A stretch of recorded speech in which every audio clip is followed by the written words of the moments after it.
વાત કરીએ ભાવનગર શહેરની તો ભાવનગરના રૂપાણી રોડ પર બંધ મકાનના નકુચા તોડીને સોના ચાંદીના ઘરેણા અને રોકડ રકમની ચોરી થઈ છે. ભાવનગર શહેરના ચોરીના બનાવો સતત વધી રહ્યા છે. ત્યારે શહેરમાં રૂપાણી સર્કલમાં આવેલા બંધ મકાનમાં તસ્કરો ફરીથી ત્રાટક્યા હતા. આ અંતર્ગત સોના ચાંદીના દાગીના અને દસ્તાવેજ ચીજો અને રોકડ રકમ લઈને ફરાર થયા છે. ઘોઘા રોડ પોલીસ સ્ટેશનમાં ફરિયાદ નોંધાવવામાં આવી છે.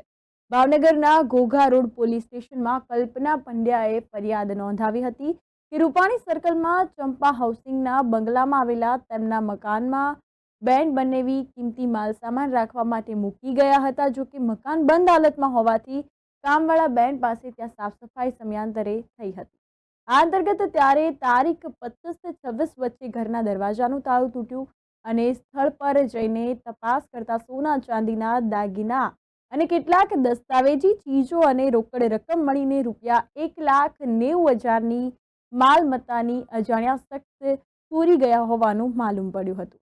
તેને પગલે ઘોઘા રોડ પોલીસ સ્ટેશનમાં ફરિયાદ નોંધાતા પોલીસે આગળની તપાસ અને કાર્યવાહી હાથ ધરી છે.